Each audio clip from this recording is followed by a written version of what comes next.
দাজ্জাল পৃথিবীতে এসে গেছে, কিন্তু তার আত্মপ্রকাশ এখনো হয় নাই। দাজ্জাল আড়ালে থেকে থেকে ফিতনা ছড়াচ্ছে। দাজ্জালের অনুসারীরা দাজ্জাল আগমনের জন্য কাজ করছে। আর পৃথিবী সৃষ্টির পর থেকে কিয়ামত পর্যন্ত যত ফিতনা হবে, সবচেয়ে ভয়ঙ্কর ফিতনার নাম হলো দাজ্জালের ফিতনা। এজন্য দুনিয়ার সকল নবী এবং রাসূলরা তাদের উম্মতদেরকে দাজ্জালের ফিতনার ব্যাপারে সতর্ক করেছেন। নবী করিম সাল্লাল্লাহু আলাইহি ওয়াসাল্লাম বলেছেন, এই হাদিসটি বুখারী এবং মুসলিম শরীফে বর্ণিত হয়েছে। হাদিস বর্ণনাকারী সাহাবী হচ্ছেন আনাস বিন মালিক রাদিয়াল্লাহু আনহু। রাসূল করিম সাল্লাল্লাহু আলাইহি ওয়াসাল্লাম বলেছেন, মা মিন নাবিয়্যিন ইল্লা ওয়াকাদ আনযারা উম্মাতাহুল আ'ওয়ারাল কাযযাব। নবীজি বলেছেন, এমন কোন নবী রাসূল বাদ নাই যে নবী রাসূল তার উম্মতকে মিথ্যাবাদী কানা অন্ধ দাজ্জালের ব্যাপারে সতর্ক করেন নাই।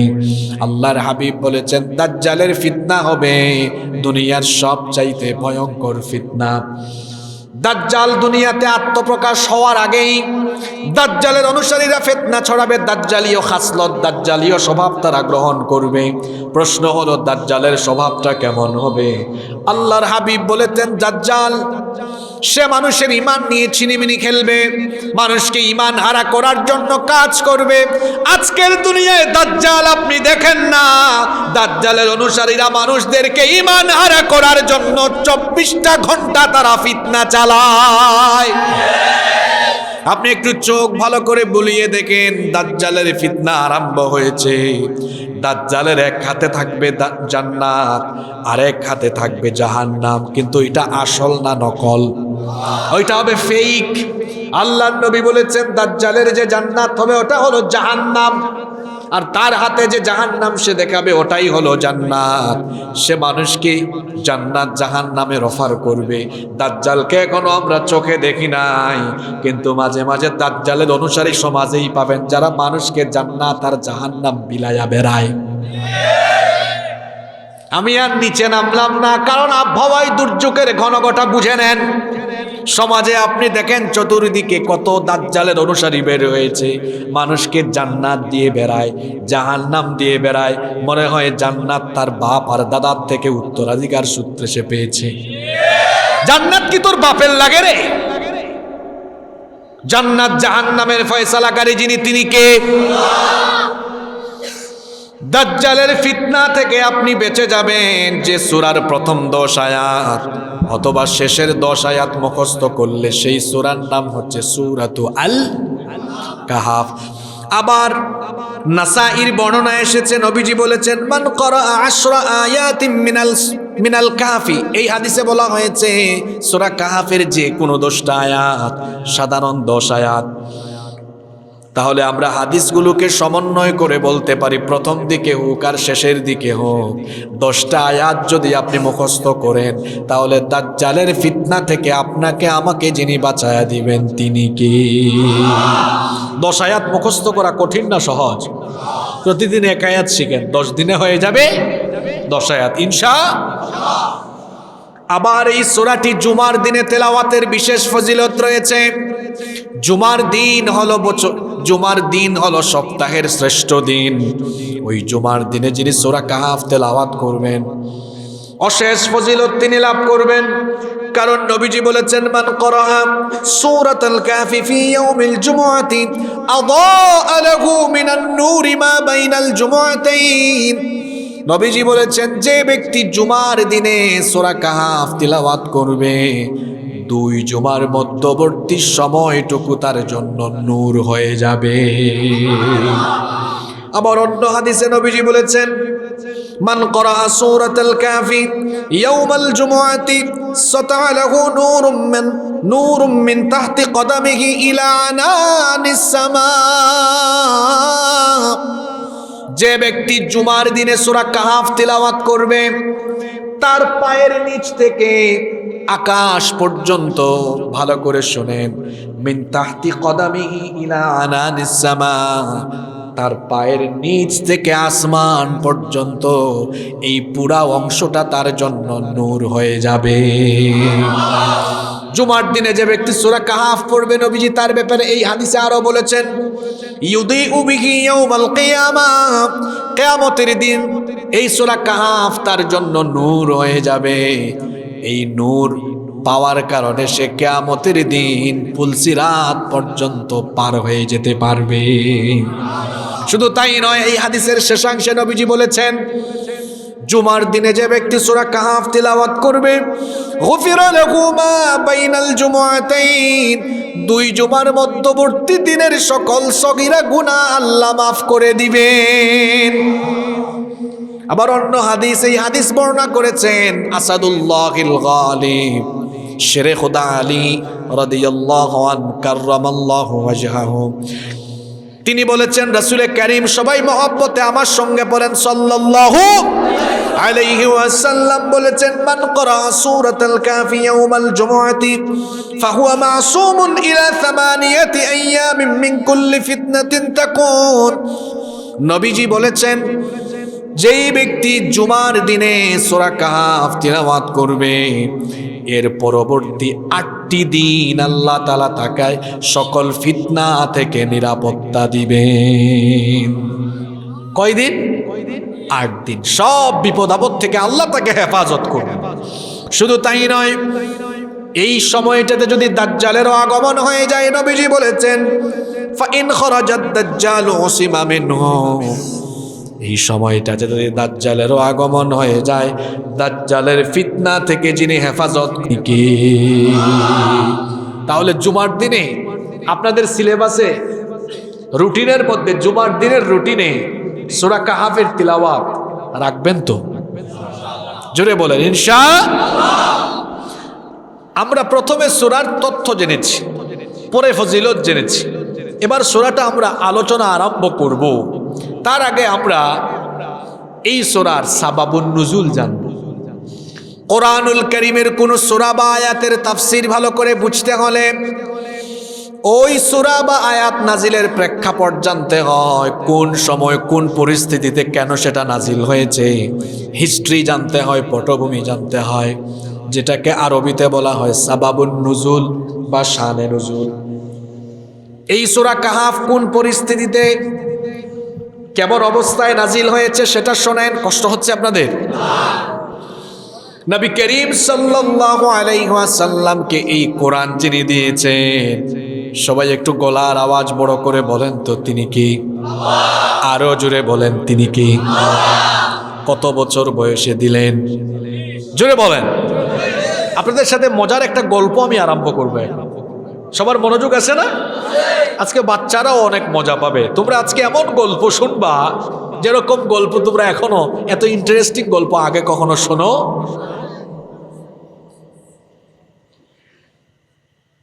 এই কোরআন নবীজিকে আল্লাহ দিয়েছেন 40 বছর বয়সে। 40 বছর বয়সের আগ পর্যন্ত, কোরআন পাওয়ার আগ পর্যন্ত নবীজির জীবন ছিল একরকম, আর কোরআন পাওয়ার পরে নবীজির জীবন হয়ে গিয়েছে আরেক রকমের। কথাটা বোঝার চেষ্টা করেন। কোরআন আসার আগ পর্যন্ত নবীজিকে সবাই ভালোবাসতো, সবাই নবীজিকে পছন্দ করত, সবাই নবীজিকে মহব্বত করত। নবীজিকে মহব্বত করে ভালোবেসে নবীজির আশেপাশের লোকেরা, সমাজের লোকেরা নবীজিকে আল আমিন উপাধি দিয়েছে। নবীজিকে তারা বিশ্বাস করে, বিশ্বস্ত মনে করে। তাদের টাকা পয়সা, ধন সম্পদ, সোনা দানা, বিভিন্ন সম্পদ এনে নবীজির কাছে আমানত রেখে দিত, গচ্ছিত রেখে দিত। কিন্তু যখন নবীজির কাছে কোরআন আসা আরম্ভ হলো, তখন চিত্র বদলে গেল।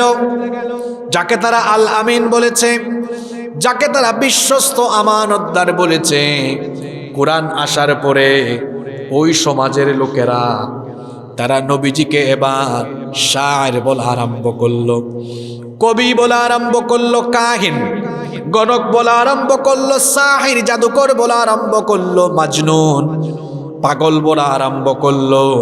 তাদের কথা আল্লাহ কোরআনে বলেছেন, ওয়া ইন্নাকা, তাদের কথা আল্লাহ কোরআনে বলেছেন, ইয়া আইয়ুহাল্লাযী নুজ্জিলা আলাইহিদ যিকরু ইন্নাকা লামাজনুন।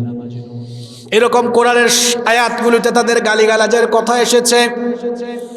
40 বছরে কোরআন আসার আগ পর্যন্ত যিনি তাদের কাছে ভালোবাসার মানুষ ছিলেন, তাদের সবার কাছে প্রিয় ব্যক্তি ছিলেন, তিনি এবার পাগল হয়ে গেলেন, কবি হয়ে গেলেন, গণক হয়ে গেলেন, জাদুকর হয়ে গেলেন। কিসের কারণে? আরো জুড়ে বলেন। কোরআন প্রচার করতে গিয়ে নবী যেমন পাগল, জাদুকর, গণক, এই গালিগুলো পেয়েছেন, ঠিক তেমনি ভাবে নবীগণের ওয়ারিস আলেম উলামাগণ যতদিন কোরআন পড়েন, কোরআন বুঝেন, মাদ্রাসায় কোরআন পড়ান, কেউ তাদেরকে গালি দেয় না, কেউ তাদেরকে বকাও দেয় না, কিন্তু কোরআন পড়ে বুঝে এরপরে মানুষকে কোরআন বোঝানোর চেষ্টা করে। যখন মানুষকে কোরআনের বিধান কায়েমের কথা বলে, ঠিক তখনই দেখবেন কোরআন বিরোধীরাও আলেম ওলামাদেরকে উল্টা পাল্টা আজে বাজে গালিগালাজ করে। অবশ্য এইরকম মানুষ আমাদের সমাজে নাই। জি, আমার নবী কোরআন পাওয়ার পরে মক্কায় থেকেছেন মোট 13 বছর। কত বছর? বাদাম খাচ্ছে অনেকে, খান, অসুবিধা নাই। এই ঠান্ডার মধ্যে বাদামেরও দরকার আছে না? কিন্তু বাদাম খায় খায় জবাব দিতে হবে। জবাব দিবেন তো আপনারা? আজকে খুব গুরুত্বপূর্ণ কথা হবে আপনাদের সাথে ইনশাআল্লাহ। কোরআন আসার পরে নবীজি মক্কায় থেকেছেন কত বছর? আরেকটু জোরে বলেন। এরপরে মদিনায় গিয়ে ওয়াফাতের আগ পর্যন্ত ছিলেন 10 বছর। জোরে বলেন কত বছর? 13 আর 10 হইল 23। আর কোরআন পাওয়ার আগের হলো 40 বছর। 40 আর 23 হলো মোট 63 বছর।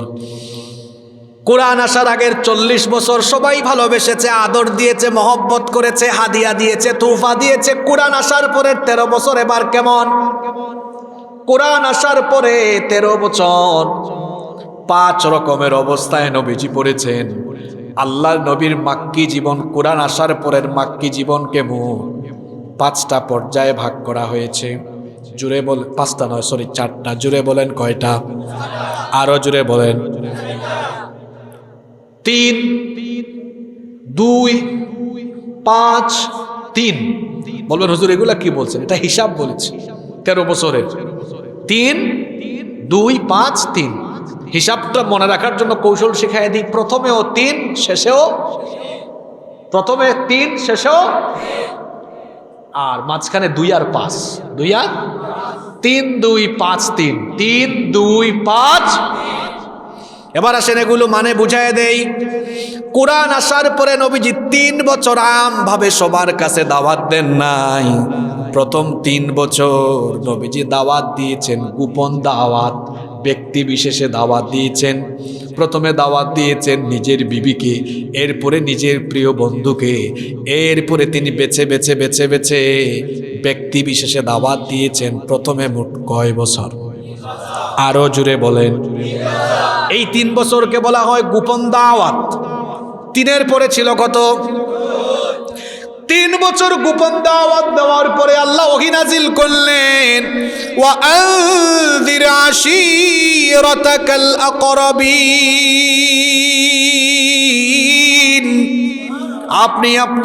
আপনি আপনার নিকটাত্মীয়দেরকে সতর্ক করুন, অর্থাৎ প্রকাশ্যে দাওয়াত দেন। এবার আর গোপন গোপন দাওয়াত থাকলো না, প্রকাশ্যে দাওয়াত আরম্ভ করলেন।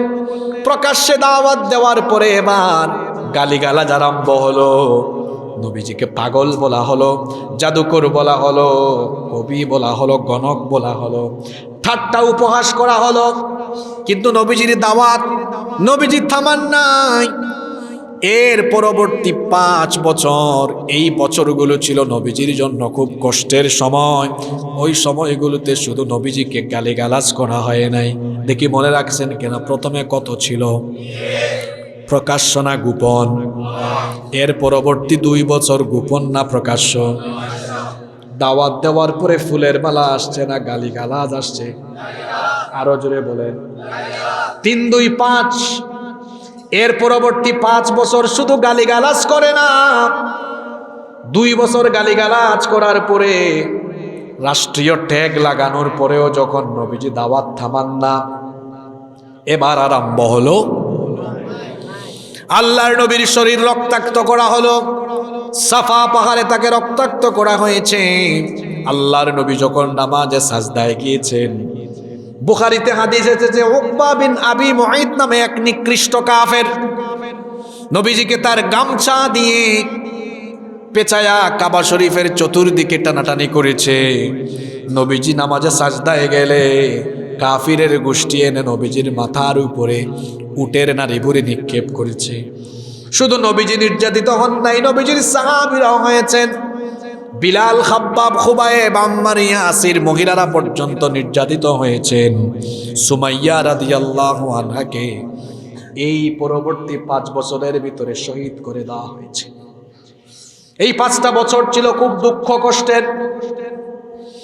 কাফিররা এমন মারপিট আরম্ভ করেছে, দুর্বল মুসলমানদের একটা গ্রুপ ওই সময়ে আবিসিনিয়ায় হিজরত করতে বাধ্য হয়েছেন। শুধু তাই নয়, এত কঠিন পরিস্থিতি নেমে এসেছিল, অর্থনৈতিক বয়কট এবং সামাজিক বয়কটও করা হয়েছিল। ওই 5 বছর নবীজির জন্য এত কষ্টের ছিল। বাহিরে গালিগালাজ আর মারামারি, নির্যাতিত হলেও তার চাচা তাকে শেল্টার দিতেন।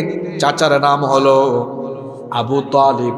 ওই আবু তালিবও পরবর্তী 5 বছরের শেষ সময়ে দুনিয়া ছেড়ে চলে যান। কি কষ্টের সময় নবীজির জন্য। বাহিরে কাফিররা নবীজিকে মারপিট করে, সাহাবীদেরকে মারে। কি সুন্দর সুন্দর ওয়াজ আপনি শোনেন। আহারে আল্লাহর নবী এই কোরআন প্রচার করে কোরআনের বিধান প্রতিষ্ঠার জন্য নিজে রক্ত দিয়েছেন, সাহাবীরাও রক্ত দিয়েছেন, উম্মতকে শিখিয়েছেন। জাহিলি সমাজে, অন্ধকারাচ্ছন্ন সমাজে ডুবে থাকা মানবতাকে অন্ধকার থেকে বের করে কোরআনের বিধান কায়েমের জন্য, কোরআনের আলোয় আলোকিত করতে হলে কোরআনের রাজ কায়েমের জন্য নবী এবং সাহাবীদের মতো রক্ত দেওয়া লাগবে। যেভাবে রক্ত দিয়েছেন মুহাম্মদ, পড়েন সাল্লাল্লাহু আলাইহি ওয়াসাল্লাম। বাহিরে যতই জুলুম নির্যাতন হোক না কেন, ঘরে আসলে নিজের বিবি সান্ত্বনা দিতেন। আম্মা জান খাদিজা আত-তাহেরা রাদিয়াল্লাহু আনহা ওই 5 বছরের শেষের দিকে সেই প্রিয়তমা স্ত্রী আমাদের মাও দুনিয়া থেকে চলে গেলেন। নবীজির কষ্ট বেড়ে গেল। প্রথম 3 বছর গোপন দাওয়াত গেল, পরবর্তী 2 বছর প্রকাশ্যে দাওয়াত। বিনিময়ে পেলেন গালি। এর পরবর্তী 5 বছর জুলুম আর জুলুম, নির্যাতন আর 10, আর বাকি থাকলো কত? পরবর্তী 3 বছর হলো আরো কষ্টের। কাফিরের গোষ্ঠী এবার নবী এবং সাহাবী কাউকে এলাকায় থাকতে দেয় না।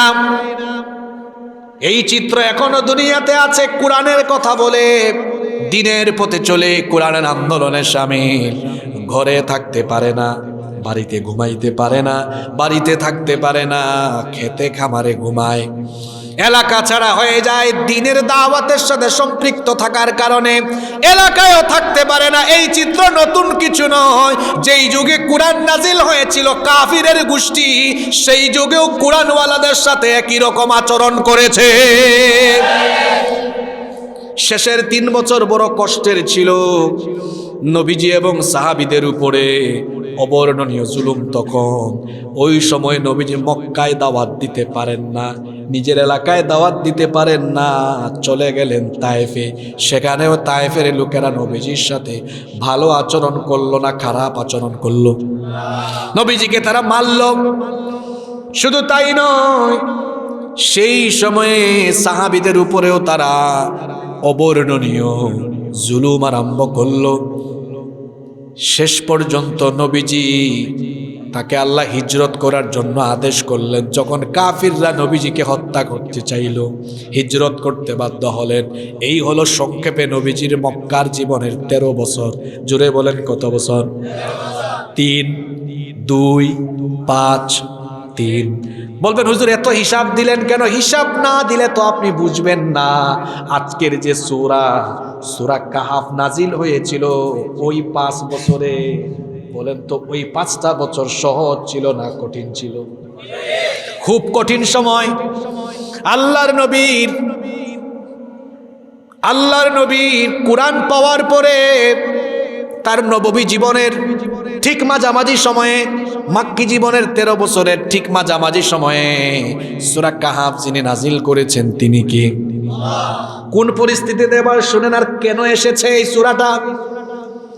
নবীজি প্রথম 3 বছর দাওয়াত দিয়েছেন, সমস্যা হয় নাই। পরবর্তী 2 বছর প্রকাশ্যে দাওয়াত দেওয়ার পরে গালিগালাজের সম্মুখীন হয়েছেন, তাও কাফিররা আটকাইতে পারে না। এরপরে 5 বছর আরম্ভ হলো মারপিট, তাও নবীজিকে দাওয়াত থেকে থামানো যায়? দাওয়াত যত হচ্ছে মুসলমানের সংখ্যা বাড়ে না কমে? কাফিররা তখন মিটিং আহ্বান করলো। কাফির নেতারা বলল তাকে আমরা এত গালিগালাজ করি, এত মারপিট করি। তারা বলল মুহাম্মদ, আমরা বলি সাল্লাল্লাহু আলাইহি ওয়াসাল্লাম, এত কিছুর উপরেও তার দাওয়াত থামাতে পারি না। সে বলে নবুয়তের কথা, সে বলে আসমানি কিতাবের কথা, তার দাওয়াত তো থামানো যায় না। আমরা তো মক্কার মানুষ, আমরা নবুয়ত বুঝি না, আসমানি কিতাবও বুঝি না। শুনেছি ইয়াসরিব, মদিনার আগের নাম হলো ইয়াসরিব। শুনেছি ইয়াসরিবে মদিনায় ইহুদি আলেমরা আছে, তারা তো কিতাব পড়েছে, আসমানি কিতাব তাদের উপরে এসেছিল। সুতরাং নবুয়ত এবং আসমানি কিতাবের ব্যাপারে তাদের কাছে ধারণা আছে। তারা মিটিংয়ে সিদ্ধান্ত নিল আমাদের একটা প্রতিনিধি দল আমরা ইহুদি আলেমদের কাছে পাঠাই এবং আমরা তার ব্যাপারে তাদেরকে জানাই, দেখি তারা কি বলে। কাফির নেতারা সিদ্ধান্ত নিয়ে 2 কাফির নেতাকে তারা প্রতিনিধি বানালো। জুড়ে বলেন কয়জন? আরো জুড়ে বলেন কয়জন? এক কাফিরের নাম হলো নজর বিন হারিস, আরেক কাফিরের নাম হলো উকবা বিন আবি মুঈত। এই 2 কাফিরকে তারা মদিনার ইহুদি আলেমদের কাছে পাঠালো। এই 2 কাফের নেতা গিয়ে মদিনার ইহুদি আলেমদেরকে বলল, শুনেন আমরা আপনাদের কাছে জরুরি এক কাজে এসেছি। তারা বললেন বলেন। তারা বলল আমাদের এলাকায় আব্দুল্লাহর ছেলে মুহাম্মদ, আমরা বলি সাল্লাল্লাহু আলাইহি ওয়াসাল্লাম, 1-2 বছর নয় 40 বছর আমাদের চোখের সামনে ছিল। জন্ম হলো, শৈশব কৈশোর যৌবন আমাদের চোখের সামনে কাটলো। খুবই ভালো ছিল সেই দিনগুলো। হঠাৎ করে এখন সে বলে সে নাকি নবুয়ত পেয়েছে আর তার কাছে নাকি ওহী আসে, আসমানি কিতাব নাকি নাজিল হয়। তো আমরা তো নবুয়ত বুঝি না, আসমানি কিতাবও বুঝি না। সে আমাদের চোখের সামনে বড় হয়েছে, গরিব ঘরের ছেলে, হঠাৎ করে সে আবার নবী হয় কেমনে? আবার তার উপরে নাকি কিতাবও আসে, ওহীও নাজিল হয়। এটা সত্য কিনা কিংবা যাচাই করবো কেমনে, বুঝার জন্য আমরা আপনাদের শরণাপন্ন হয়েছি। বুদ্ধি আনতে গিয়েছে। কি আনতে গেছে? ইহুদি আলেমরা তখন বলল ঠিক আছে, তার ব্যাপারে আমরা তোমাদেরকে জানাবো, তবে আগে বলো তার কথাবার্তার চাল চলন, উঠা বসা, চলন বলন, মুআমালাত মুআশারাত কেমন। তখন কাফির নেতারা বলল মিথ্যা বলবো না, যেটা সত্য সেটাই বলছি। জন্মের পর থেকে আমরা এখন পর্যন্ত তাকে কোনোদিন আমরা মিথ্যা বলতে শুনি নাই। কোনোদিন তিনি মিথ্যা বলেন না, তিনি কারো সম্পদ খেয়ানত করেন না, খায়া ফেলেন না, জনগণের মাল মাইরা খান না, বরং তার কাছে আমানত দিলে পরে আমানতটা ঠিকঠাক থাকে। আর জানতে চেয়েছেন কথাবার্তা কেমন, এত সুন্দর করে গুছিয়ে কথা বলে, খুব মিষ্টভাষী, সুন্দর করে গুছিয়ে কথা বলে, কাউকে আঘাত দেয় না, মুলায়েম ভাষায় মুচকি হেসে সুন্দর ভাষায় কথা বলে, উঠা বসার চালচলন খুবই ভালো, কষ্ট পায় কিন্তু কাউকে কখনো কষ্ট দেয়, দুঃখ পেলেও কাউকে দুঃখ দেয় না, মানুষ হিসাবে তিনি অত্যন্ত ভালো। ইহুদি আলেমরা বলল তোমরা তার চারিত্রিক বৈশিষ্ট্যের যে বর্ণনা দিয়েছ, এটা শুনে তো মনে হচ্ছে এগুলো সাধারণ মানুষের কোনো বৈশিষ্ট্য নয়, এটা হচ্ছে নবী এবং রাসূলদেরই চরিত্র। আল্লাহু আকবার।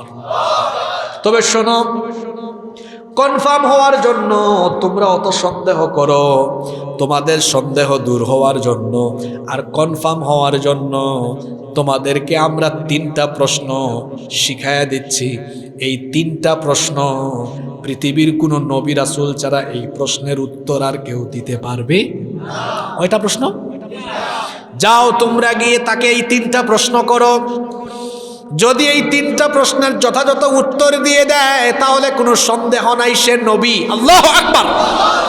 কয়টা প্রশ্ন শিখাই দিল? 3টা প্রশ্ন। প্রথম প্রশ্ন গিয়ে করবা কয়েকশো বছর আগের যে ঘটনা, গুহাবাসী যুবক আসহাবে কাহাফের ঘটনাটা শোনায় দিতে বলবা। কি কারণে গুহায় গিয়েছিল, কয়জন গিয়েছিল, কত বছর থেকে ছিল, গুহাবাসী যুবকদের ঘটনা সে যেন জানিয়ে দেয়। আপনাকে যদি বলি 300 বছর আগের একটা ঘটনা বলেন, আল্লাহ না জানাইলে আপনি কি জানতে পারবেন নাকি? আপনি কি বলতে পারবেন নাকি? প্রথম প্রশ্ন শিখিয়ে দিয়েছে, যাও গিয়ে বলো আসহাবে কাহাফের ঘটনাটা বলতে। 2 নম্বর প্রশ্ন গিয়ে করো, যে ব্যক্তিকে আল্লাহ গোটা দুনিয়ার বাদশাহী দিয়েছিলেন এবং যাকে আল্লাহ দুনিয়ার পশ্চিম থেকে পূর্ব গোটা দুনিয়া সফর করার মতো তৌফিক দিয়েছিলেন, তার নাম যেন সে বলে, তার কাহিনী যেন শোনায়। কয় নাম্বার প্রশ্ন? 3 নম্বর প্রশ্ন তাকে গিয়ে করো, রূহ কি?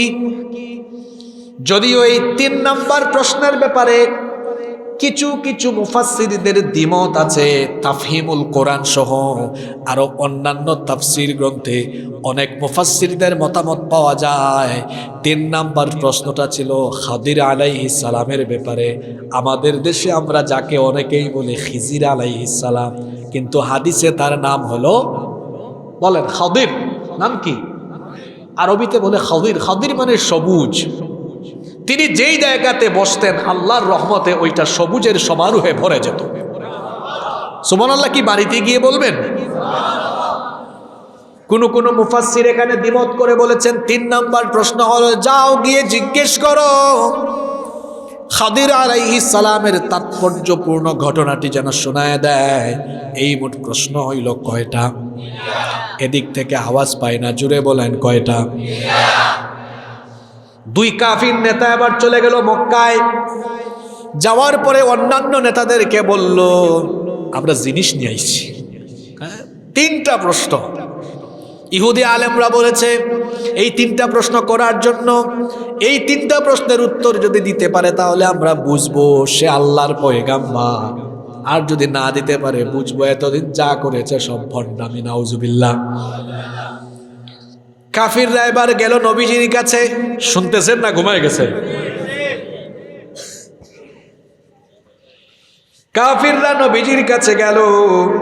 নবীজির কাছে গিয়ে বলল, তারা বলল মুহাম্মদ, আমরা বলি সাল্লাল্লাহু আলাইহি ওয়াসাল্লাম।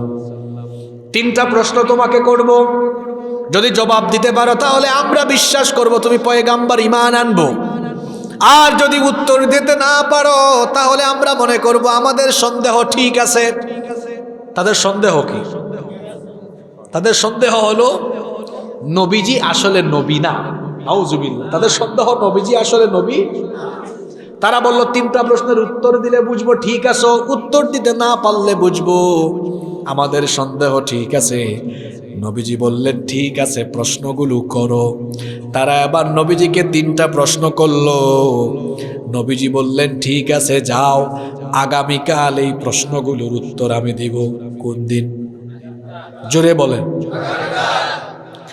নবীজি ভেবেছিলেন এরা যাওয়ার পরে জিবরিল নবীজির কাছে আসবেন, অথবা রাতের বেলা ওহী নাজিল হয়ে যাবে, নবীজি উত্তরগুলো জানবেন আর আগামীকাল কাফিরদেরকে জানায়া দিবেন। কিন্তু ঘটনা ঘটলো উল্টা। জিবরিল নবীজির কাছে আসলেন না, সেই রাতেও ওহী নাজিল হলো না।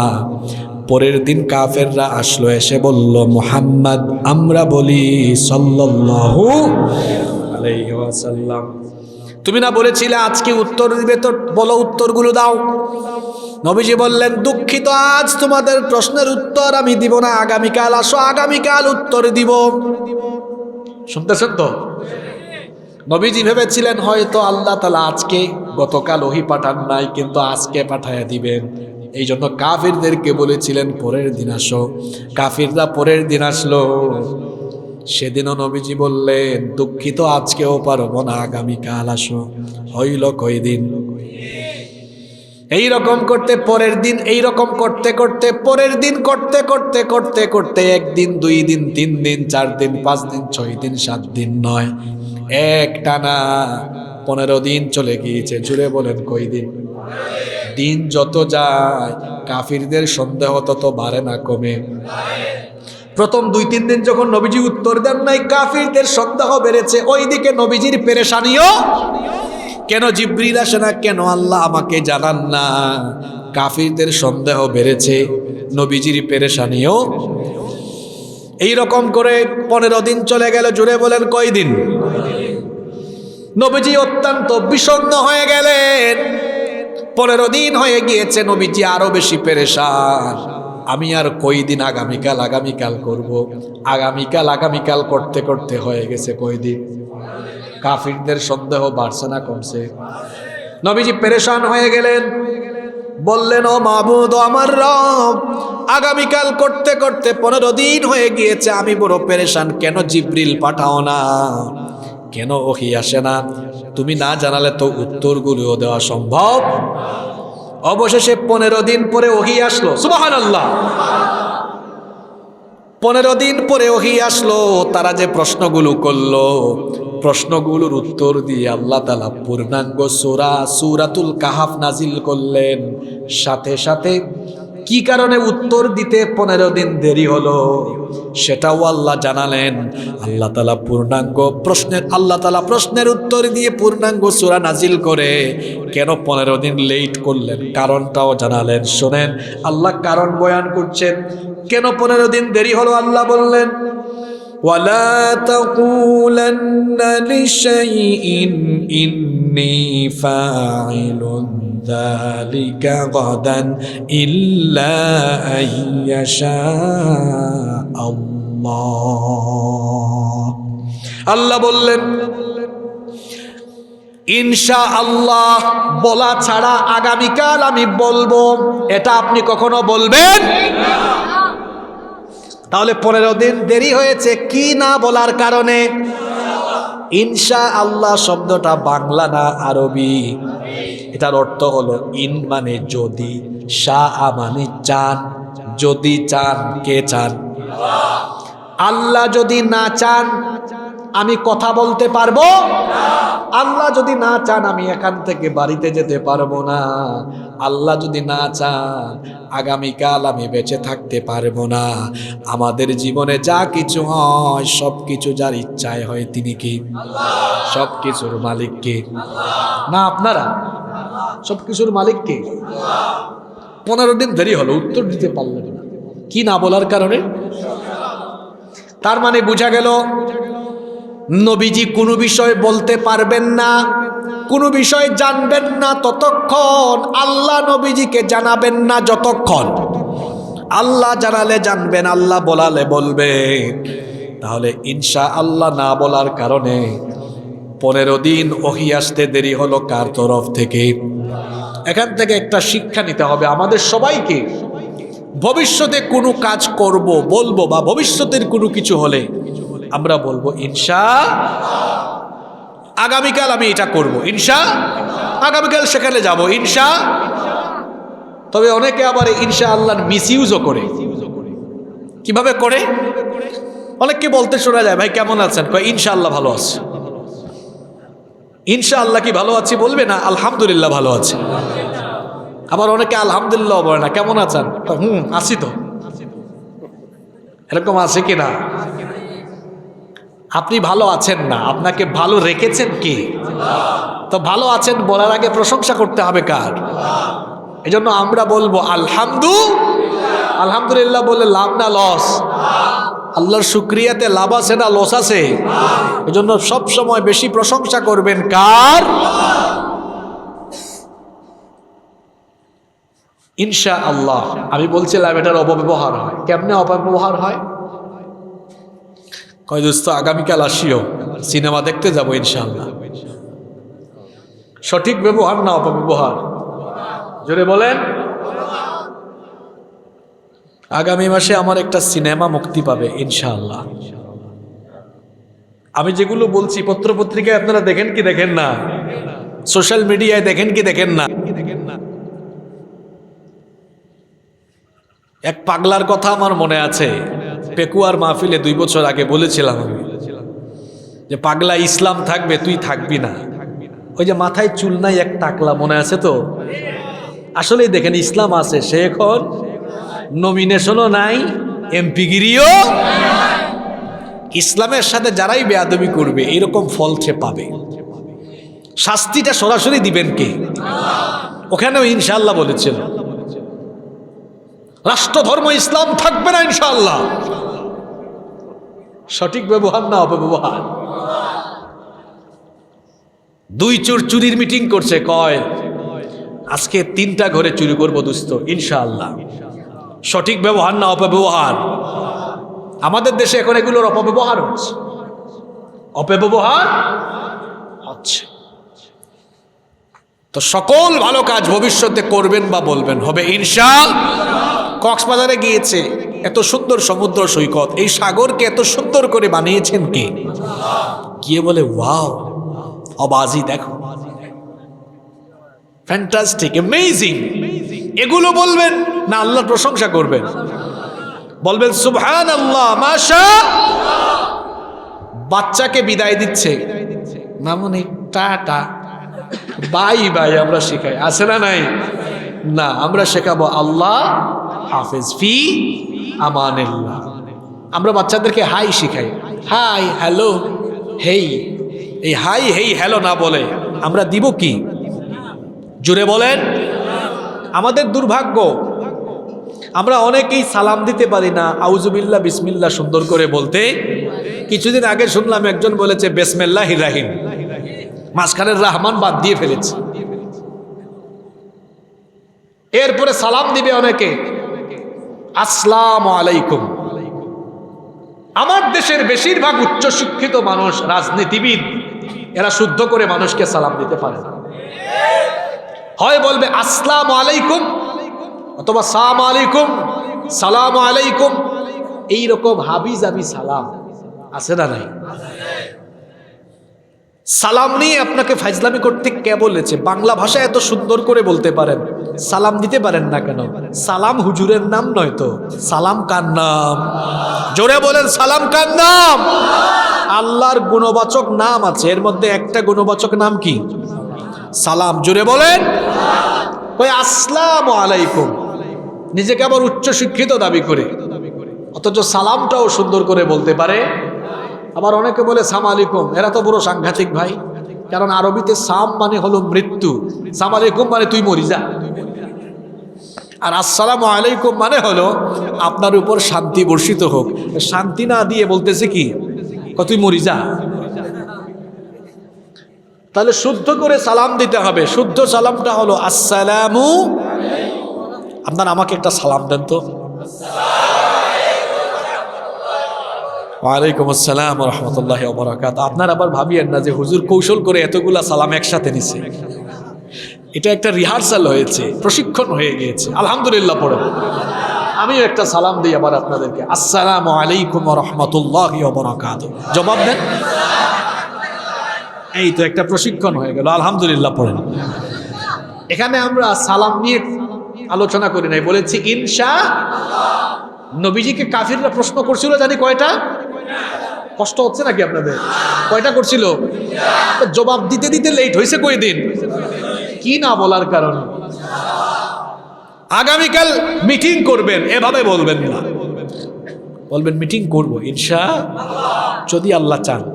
আমি আমার বাসা থেকে এখানে এসেছি, আল্লাহ না চাইলে আমার বাসায় যেতে পারবো আমি? এজন্য ভবিষ্যতের কোনো কিছু আমি করব, বলবো ইনশাআল্লাহ। আচ্ছা, লেট না হয় হয়েছে, কারণও আল্লাহ বলেছেন। এবার কাহিনীও আল্লাহ জানিয়ে দিয়েছেন নাকি দেন নাই? কয়টা কাহিনী? কোন সূরায়? কারণ আমি কি সব কাহিনী আজকে বলতে পারবো? আজকে বলবো শুধু আসহাবে, জোরে বলেন আসহাবে। আপনাদের কি 25-30 মিনিট গভীর মনোযোগ থাকবে? আপনাদেরকে একটা সুন্দর গল্পের ভিতরে আমি নিয়ে যাব ইনশাআল্লাহ। তবে এটা কোরআনের বাইরের গল্প না, এটা কোরআনের গল্প যেখানে আছে আমাদের জন্য শিক্ষা আর শিক্ষা ইনশাআল্লাহ। সবার মনোযোগ থাকবে তো?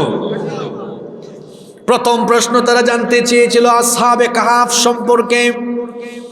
এই সূরার আয়াত সংখ্যা হলো মোট 110টা। এর মধ্যে 9 থেকে 26 নম্বর আয়াত, 9 থেকে 26, 9 থেকে, আরেকবার বলেন 9 থেকে 26 নম্বর আয়াত পর্যন্ত আল্লাহ কাহাফ, গুহাবাসী যুবক, আসহাবে কাহাফ, গুহাবাসী যুবকদের ঘটনা আল্লাহ বর্ণনা করলেন। ঘটনাটা শুরু করছি, আপনাদের মনোযোগ আছে না গেছে? কিভাবে আল্লাহ শুরু করলেন দেখেন, 9 নম্বর আয়াত থেকে আল্লাহ স্টার্ট করলেন। আল্লাহ তাআলা বললেন, ও নবী, আম হাসিবতা আন্না আসহাবাল কাহফি ওয়ার রাকিমি কানু মিন আয়াতিনা আজাবা। আপনি কি মনে করেন, আপনি কি ধারণা করেন গুহাবাসী যুবকদের সেই ঘটনা আমার নিদর্শন সমূহের মধ্যে এক বিস্ময়কর ঘটনা? আল্লাহ তাআলা বোঝাতে চাইলেন, ও নবী, এই গুহাবাসী যুবকদের এই ঘটনা এটা বড় আশ্চর্যজনক একটা ঘটনা। ও আমার নবী, তারা আপনার কাছে এই ঘটনাটা জানতে চেয়েছে, যেই ঘটনা তারা শুনতে চেয়েছে, জানতে চেয়েছে। নাহানু নাকুসু আলাইকা নাবাহুম বিল হক ইন্নাহুম ফিতয়াতুন আমানু বিরাব্বিহিম ওয়া জিদনাহুম হুদা। যে ঘটনা তারা জানতে চেয়েছে, নাহনু নাকুসু আলাইকা নাবাহুম বিল হক, আমি আপনার কাছে সেই ঘটনা সত্য সহকারে শোনাবো। আল্লাহু আকবার। একেবারে টাটকা, ভেজাল মুক্ত, ফ্রেশ ঘটনা। নাবাহুম বিল হক, সত্য সহকারে আমি সেটা বয়ান করব। তারা জানতে চেয়েছে ওই যুবকদের ঘটনা, তো আমি ওই ঘটনাটা বলছি। ইন্নাকুম ফিতিয়াতুন, নিশ্চয়ই তারা ছিল কয়েকজন যুবক। এটা ছিল কয়েকজন যুবকের ঘটনা, একজন না কয়েকজন? আরো জুড়ে বলেন, একজন না কয়েকজন? আল্লাহ বললেন ইন্নাকুম ফিতিয়াতুন, নিশ্চয়ই তারা ছিল কয়েকজন যুবক। সেই যুবকরা কি করেছিল? আল্লাহ বলছেন আমানু বিরাব্বিহিম, তারা তাদের রবের উপরে ঈমান এনেছিল। আমাদের রব যিনি, তিনি কে? এখনো যাদের মুখ থেকে রবের পরিচয় বের হয় না, তো কবরে কি বলবেন? সেখানেও রবের প্রশ্ন আছে না নাই? প্রথম প্রশ্ন হলো মার রব কে? আমাদের রব যিনি, জুড়ে বলেন তিনি কে? আল্লাহ বলছেন নবী গো, আসহাবে কাহাফের ঘটনা তারা শুনতে চেয়েছে, আপনি বলেন। সেটা ছিল কয়েকজন যুবকের ঘটনা। এই যুবকরা যার উপরে ঈমান এনেছিল তিনি কে? আমানু বিরাব্বিহিম, তারা তাদের রবের উপরে ঈমান এনেছিল। আর ঈমান আনার কারণে তাদের ঈমান এত পছন্দ হয়েছে আল্লাহর কাছে, আল্লাহ বলেছেন ওয়াজিদনাহুম হুদা, আমি তাদের জন্য হিদায়াত আরো বাড়িয়ে দিয়েছি। নবী করিম সাল্লাল্লাহু আলাইহি ওয়াসাল্লাম দুনিয়াতে আসার প্রায় 400 বছর আগের ঘটনা। কত বছর আগের? 400 বছর আগের ঘটনা। রোমান সাম্রাজ্যের অধিভুক্ত এক রাষ্ট্রের এক জালিম বাদশা ছিল। সেই জালিম বাদশার নাম ছিল দাকিয়ানুস। জোরে বলেন তো, নাম কি ছিল? দাকিয়ানুস বাদশা। এই বাদশা এত জালিম ছিল, সে তার রাষ্ট্রের শতভাগ জনগণকে শিরকে বাধ্য করত। কেউ যদি তাওহীদের উপর প্রতিষ্ঠিত হতো, তো ওই জালিম বাদশা তাদের উপরে অবর্ণনীয় নির্যাতন আরম্ভ করত। ওই দাকিয়ানুস বাদশার আমলে সবার জন্য পৌত্তলিকতা, মূর্তি পূজা বাধ্যতামূলক ছিল, রাষ্ট্রীয়ভাবে জনগণকে শিরকে বাধ্য করত। এখনো দুনিয়াতে দাকিয়ানুসের মতো এমন জালিম শাসক আছে যারা রাষ্ট্রের জনগণকে এইভাবে শিরক করতে বাধ্য করে। তার শাসনামলে বছরে একটা দিন ছিল রাষ্ট্রীয় উৎসবের দিন, মেলার দিন।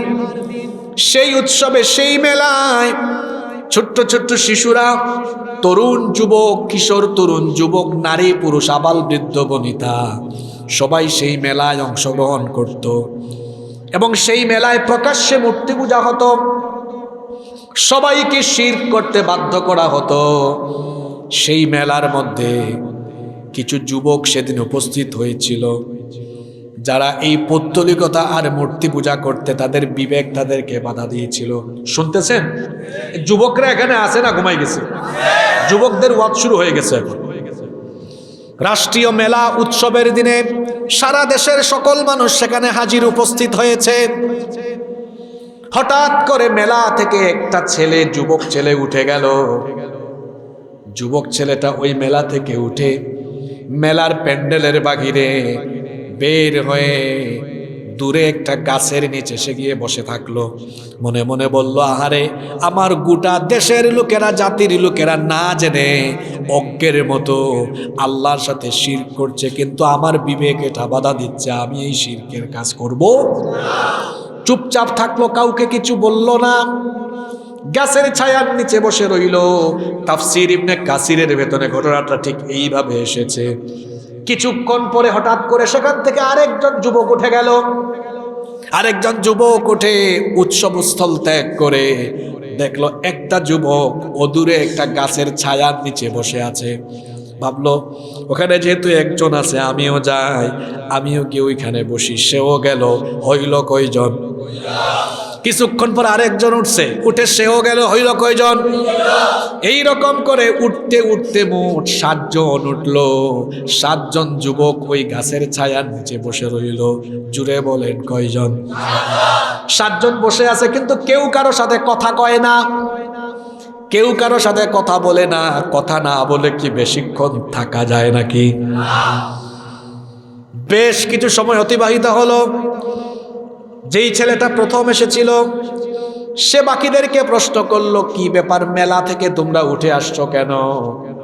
তখন বাকিরা উত্তর না দিয়ে বলে, আমরা উত্তর দেওয়ার আগে এই উত্তরটা আপনি দেন, আপনি কেন আসছেন? আমাদের উত্তর জানিয়েন পরে, আপনি আসছেন কেন? ওইটা আগে বলেন। এখন প্রথম জন ভাবলো, আমি যদি উত্তর না দিই এরাও উত্তর দিবে। সাহস করে বলেই ফেললো, আমি উঠে এসেছি এই কারণে, এই অনুষ্ঠানে আমার রবের সাথে শিরক করা হচ্ছে। একজন মুমিন কখনো আল্লাহর সাথে কাউকে শরীক করতে পারে না। শিরকের কারণে আমি অনুষ্ঠানস্থল ত্যাগ করেছি। আমি মুশরিক নই, আমি তাওহীদবাদী। আমি বিশ্বাস করি আমার রব কয়জন? আমাদের রব কয়জন? কুল হুয়াল্লাহু। আমাদের রব হলেন একক, অদ্বিতীয়, তার সাথে কোনো শরীক নাই। সে যখন বলল আমি তাওহীদবাদী, মুশরিক নই, বাকি 6 জন বলল, ভাই আপনার সাথে তো আমাদেরও মিল আছে, আমরাও তো ঠিক একই কারণে উঠে চলে এসেছি। আল্লাহু আকবার। প্রত্যেকটা রাষ্ট্রের রাষ্ট্রীয় গোয়েন্দা থাকে। এই যে আমাদের এখানে ওয়াজ মাহফিল হচ্ছে, এখানেও গোয়েন্দা বাহিনী আছে। কিরামান কাতিবিন আগে ছিল 2 জন, এখন হয়ে গেছে অনেকেই যে ক্যামেরা, এগুলাও রেকর্ড। কোনো জায়গায় এখন কথাও বলা যায় না মন খুলে, কারণ কিরামান কাতিবিনের সংখ্যা এখন কম না বেশি? তো রাষ্ট্রীয় গোয়েন্দা বাহিনী ছিল। গোয়েন্দা বাহিনীর নজর এড়াতে পারে না এই 7 যুবক। গোয়েন্দা বাহিনীর সব তথ্য পেয়ে গিয়েছে। এই ছেলেগুলো কি কথা বলছে গোয়েন্দা বাহিনী শুনছে। ওই 6 জন বলল, ভাই আপনার সাথে তো আমাদেরও মিল আছে, আমরাও তো ঠিক একই কারণে উঠে এসেছি। তারা তখন সবাই একই বাক্যে একই রকম কথা বলেছিল। তারা তখন কি বলেছিল? আল্লাহ সূরা কাহাফের 14 নম্বর আয়াত থেকে বলছেন, আল্লাহ তাআলা বলছেন, ওয়ারাবাতনা আলা কুলুবিহিম ইয ক্বামু ফাকালু রব্বুনা রব্বুস সামাওয়াতি ওয়াল আরদি লান নাদউ মিন দুনিহি ইলাহা লাকাদ কুলনা ইযান শাতাতা। আল্লাহ বলছেন, আমি তাদের অন্তরে ঈমানকে বদ্ধমূল করে দিয়েছিলাম, এজন্য তারা সেখান থেকে উঠে বলেছিল আমাদের এই জাতি আল্লাহর সাথে শিরক করে, অথচ আমরা বলছি রব্বুনা রব্বুস সামাওয়াতি ওয়াল আরদ, আসমান সমূহ আর জমিনের মালিক যিনি আমাদের রব হলেন তিনি। লান নাদউ মিন দুনিহি ইলাহা, তাকে ছাড়া আমরা অন্য কাউকে ইলাহ হিসাবে গ্রহণ করব না। আমাদের এই মূর্খ মুশরিক সম্প্রদায়, মুশরিক জাতি আল্লাহর সাথে শিরক করে যা বলে আমরা সেভাবে বলবো না। লাকাদ কুলনা ইযান শাতাতা, যদি আমরা এমন কথা বলি তাহলে সেটা হয়ে যাবে গর্হিত কথা। তারা আরো বলেছিল, হাউলাই কওমুন ইত্তাখাযু মিন দুনিহি আলিহা লাউলা ইয়াতুনা আলাইহিম বিসুলতানিম বাইয়িন ফামান আযলামু মিম্মান ইফতারা আলাল্লাহি কাযিবা। তারা বলেছিল আমাদের এই সম্প্রদায় এমন কিছুকে তারা উপাস্য বানিয়েছে যাদের কোনো ভিত্তি নাই, তাদেরকে যারা উপাস্য বানিয়েছে, যদি প্রমাণ থাকে তো প্রমাণ নিয়ে আসুক। মুশরিকদের কোনো প্রমাণ থাকে না, এবং ইবাদতে যারা বেদাত করে তাদের কোনো প্রমাণ থাকে না। এদের যুক্তি হলো একটা, আমাদের পূর্বপুরুষরা করেছে এই জন্য আমরাও করি। যারা মুশরিক আল্লাহর সাথে শিরক করে আর দিনের ভেতরে যারা নতুন নতুন ইবাদতের আমদানি ঘটায়, এদের কাছে যুক্তি একটাই, আমাদের বাপ দাদা করছে, আমাদের বুজুর্গ করেছে, উনি করেছে, ইনি করেছে, তিনি করেছে, এই জন্য আমরাও করি। কিন্তু কোরআন সুন্নাহর কোনো দলিল নাই।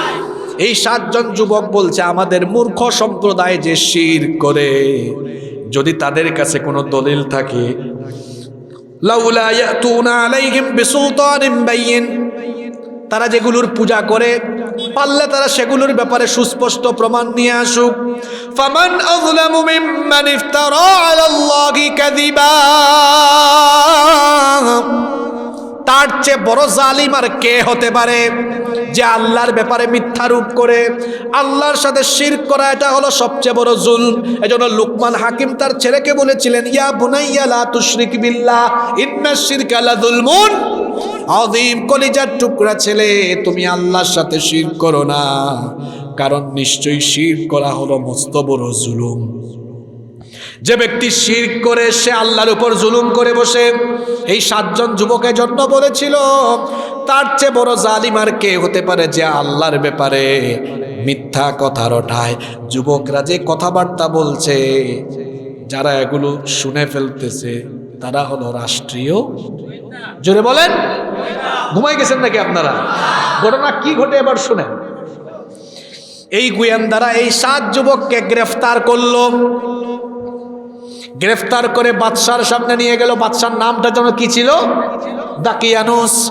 বাদশার সামনে নিয়ে গেল, গোয়েন্দা বাহিনী রিপোর্ট দিল, মহামান্য বাদশাহ, আপনার এলাকায় এই 7 জন যুবক মূর্তি পূজা না করে তাওহীদবাদী রবের উপর নাকি ঈমান এনেছে। তখন বাদশাহ ওই 7 জন যুবককে বলল, যা বলা হচ্ছে মামলায় যে অভিযোগ আছে, অভিযোগ কি সত্য না মিথ্যা? যুবকরা তখন ভয় পেয়ে কি চুপ হয়ে গেছে নাকি? কথা বলেন, কয়জন? বাদশা যখন জানতে চেয়েছে, যুবকরা তখন বলল, যা বলেছেন সত্য শুনেছেন, আমরা যার উপরে ঈমান এনেছি তিনি কে? কি শিখলেন এখান থেকে? গোটা দেশ একদিকে আর 7 জন অনুকূল না প্রতিকূল? জোরে বলেন। সত্যের পথে, দিনের পথে কখনো প্রতিকূল পরিস্থিতিতেও চুপচাপ থাকা যাবে না। এই আসহাবে কাহাফের কাহিনী থেকে যুবকরা শিখো, তরুণরা ছাত্ররা শিখো। 7 জন যুবক জালিম বাদশার সামনে সত্য কথা বলতেও তারা ভীত হয় নাই, সাহসের সাথে বলেছে। জালিমের সামনে সত্য কথা বলতে পারা এটা সবচেয়ে বড় জিহাদ। কয়জন যুবক ভয় পেয়েছে না বলেছে? বলার পরে বাদশা খুশি হয়েছে না রাগ করছে? চরম পর্যায়ে রাগান্বিত। বাদশা তখন বলল, তোরা যদি বুড়া হইতে এখনই শেষ করে ফেলতাম। তোরা বুড়া হইলে তোদেরকে এখনই আমি শেষ করে ফেলতাম, শরীর থেকে মাথাটা আলাদা করে ফেলতাম। কিন্তু তোরা তো তরুণ, তোরা যুবক, এই জন্য তোদেরকে মারলাম না। মনে হয় আবেগের বশবর্তী হয়ে তোরা এই সিদ্ধান্ত নিয়েছিস। ঠিক আছে, অ্যাকশন নিলাম না। তোমরা জোয়ান মানুষ, যুবক মানুষ, হয়তো আবেগে সিদ্ধান্ত নিয়ে ফেলেছ। সিদ্ধান্ত পরিবর্তন করো, সময় দিলাম 3 দিন। জোরে বলেন কয়দিন? 3 দিনের ভিতরে তোমাদের এই সিদ্ধান্ত পরিবর্তন করো। আমার দেশের আইন যেভাবে ছিল সে আইন মেনে তোমরাও পৌত্তলিক হও, মূর্তি পূজারী হও, তাওহীদ ছাড়ো, নইলে 3 দিন পরে খবর আছে। এই 7 জন যুবক এবার চুপচাপ বের হয়ে গেল। বের হয়ে একজন আরেকজনের সাথে কথা বলছে, ভাই আমরা তো 7 জন একদিকে, গোটা দেশ আরেক দিকে। এখন আমরা তো গোটা দেশের বিরুদ্ধে লড়াই করতে পারবো? একদিকে লড়াই করতে পারবো না, অন্যদিকে বাদশার এই প্রস্তাব মেনে নিয়ে আমরা মুশরিক হতে পারবো? আমরা ঈমানও ছাড়তে পারবো না, লড়াইও করতে পারবো না। এই কথাটা ভালো করে বুঝেন, ঈমানও ছাড়তে পারবো না, লড়াইও করতে পারবো। যাব আমরা কোন দিকে? আমরা তো মরে গেলেও ঈমান ছাড়তে পারবো না, কারণ একজন ঈমানদারের সবচেয়ে বড় সম্পদ হলো ঈমান।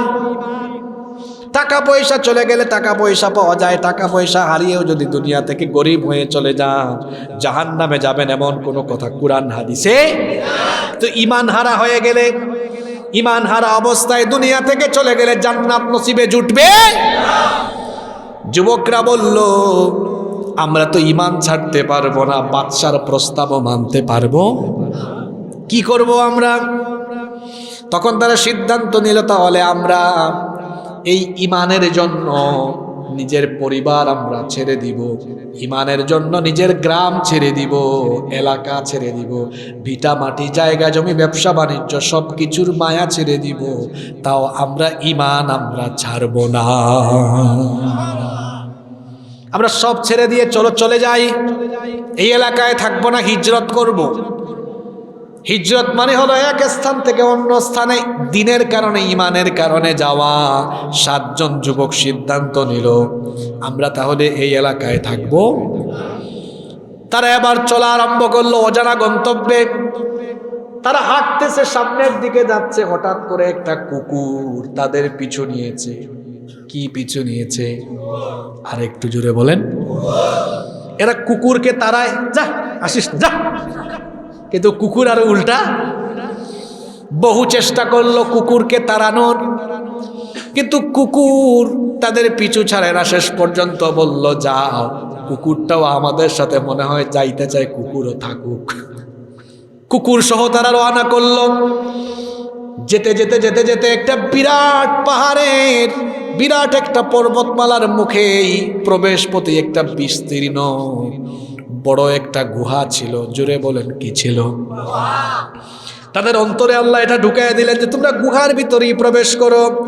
যেমনটা আল্লাহ তাআলা 16 নম্বর আয়াত থেকে বলছেন, ওয়া ইয আ'তাযালতুমুহুম ওয়া মা ইয়াবুদুনা ইল্লাল্লাহ ফাযু ইলাল কাহফি ইয়ানশুর লাকুম রাব্বুকুম মির রাহমাতিহি ওয়া ইউহায়্যি লাকুম মিন আমরিকুম মিরফাকা।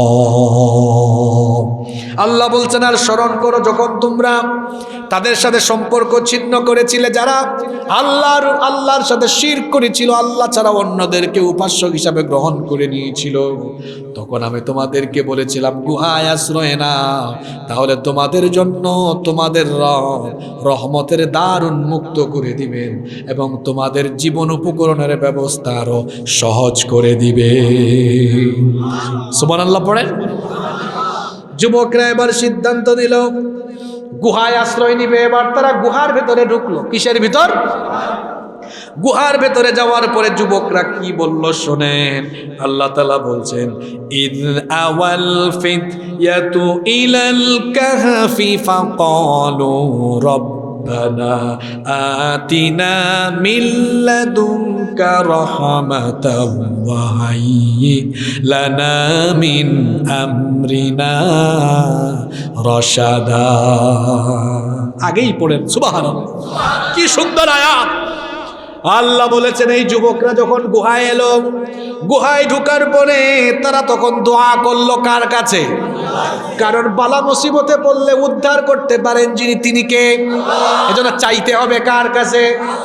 আমার দেশে কিছু অবুঝ বুকাশুকা মুসলমান আছে, বুঝ একটু কম, আল্লাহর কাছে না চাইয়া মাধ্যম লাগায়, আমি ডিরেক্ট যাইতে পারবো না, আমার অমুক বাবার মাধ্যমে যাব, অমুক জিন্দা বাবা অমুক মুর্দা বাবার মাধ্যমে যাব। আল্লাহর ক্ষমতা কি এত কম নাকি যে জিন্দা আর মরা বাবার মাধ্যম ধরা লাগবে? কথা বলেন না কেন? আপনি সরাসরি বললে আল্লাহ কি শোনেন না? ইউনুস নবী যখন সাগরের তলদেশে মাছের পেটের ভেতর থেকে আওয়াজ দিলেন, কেউ শুনে নাই, শুনেছে কে? কোনো মাধ্যম লাগে নাই। আমার বাবারা, আমার ভাইয়েরা, এই জন্য আমরা যা কিছু চাইবো, যা কিছু বলবো, একজনের কাছে বলবো, তিনি কে? এই যুবকগুলো বিপদে পড়েছে, গুহায় ঢুকেছে, কি দোয়া করেছে? এই দোয়াটা শিখেন, আমল করেন এগুলো। এই যুবকরা বলেছে রব্বানা আতিনা মিন লাদুনকা রাহমা, রব্বানা আতিনা মিন লাদুনকা রাহমা, হে আমাদের রব, আপনার তরফ থেকে আমাদেরকে রহমত দেন। ওয়া হায়্যি লানা মিন আমরিনা রাশাদা, আর আমাদের কাজ সহজ করে দেন। কোনো কাজ যদি আল্লাহ সহজ করে দেন, সেটা আর কঠিন হওয়ার কোনো সম্ভাবনা নাই। এজন্য চাইতে হবে কার কাছে? এই 7 জন যুবক গুহায় ঢুকে আল্লাহর কাছে চেয়েছে মোট কয়টা জিনিস? জোরে বলেন কয়টা? 1 নাম্বার রহমত। কার রহমত? 2 নাম্বার চেয়েছে আল্লাহ সব কিছু সহজ করে দাও। এই দোয়াটা আল্লাহ কেমনে কবুল করলেন শোনেন। এই যুবকরা যখন আল্লাহর কাছে এই দোয়া করলো, 2টা দোয়া করলেন, আল্লাহ তাআলা প্রথম দোয়া কবুল করলেন। তারা চেয়েছিল রহমত। আল্লাহ বলেছেন বান্দারে, ও আমার যুবকেরা, তোদের ঈমান আমার এত পছন্দ হয়েছে, তোরা ঈমানের কারণে তাদের ঘর বাড়ি পরিবার পরিজন ভিটামাটি এলাকা ছাড়া হয়েছে, এসেছিস, ঈমান ছাড়িস নাই। আমার উপর ঈমান এনে তোরা দুনিয়ার সব কিছু ছেড়ে দিতে পেরেছিস, আর তোরা আমার কাছে রহমত চেয়েছিস। এমন রহমত দিলাম, এমন রহমত আর শান্তি দিলাম, এই শান্তিতে তোরা বছরের পর বছর আরাম করে ঘুমায়া থাক। আল্লাহ বললেন ফাদরাবনা আলা আযানিহিম ফিল কাহফি সিনিনা আদাদা, আমি তাদের কান বন্ধ করে দিলাম। কি বন্ধ করে দিলাম? আমি তাদের কান বন্ধ করে দিলাম কয়েক বছরের জন্য। কয়েক বছরের কান বন্ধ করা বলে। আমার দিকে তাকান। আমরা যখন ঘুমাই সবার পরে কান ঘুমায়, যখন জেগে উঠি সবার আগে কি জেগে উঠে? কথা বুঝতেছেন?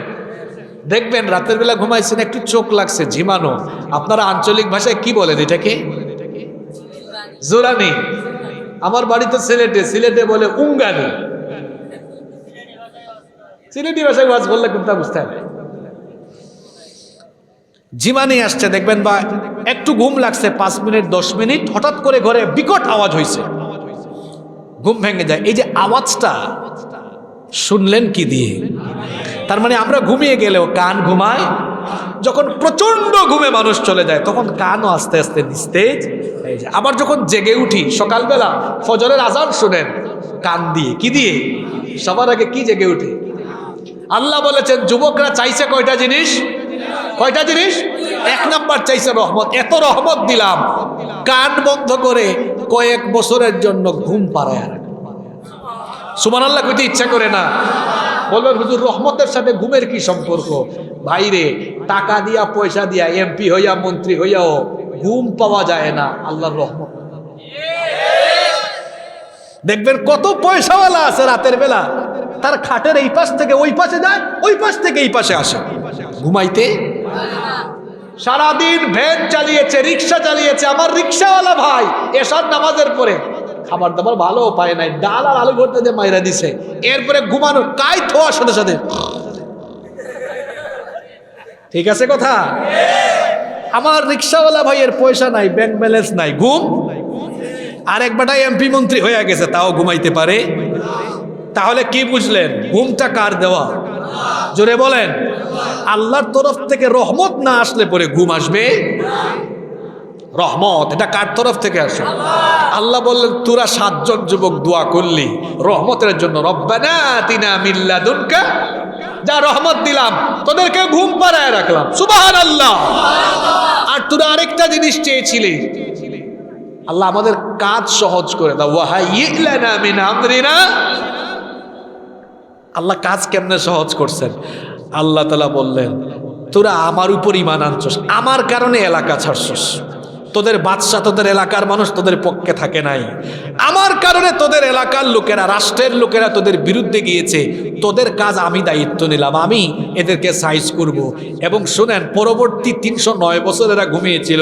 এই 309 বছরে আল্লাহ তাআলা তার অসীম কুদরত দিয়ে গোটা রাষ্ট্রের মানুষকে তাওহীদবাদী বানিয়ে দিয়েছে।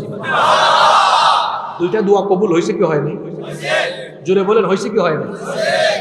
আল্লাহ এরপরে কি করলেন শুনেন। নবীজিকে আল্লাহ বললেন, ও নবী, এরা আপনার কাছে ওই ঘটনাটা শুনতে চায়। এরা যখন গুহায় ঘুমিয়ে গেল, গুহায় তারা ঘুমিয়ে যাওয়ার পরে ঘুম যেন না ভাঙে, ঘুমে যেন কোনো ডিস্টার্ব না হয়, এই জন্য আমি কি করেছিলাম?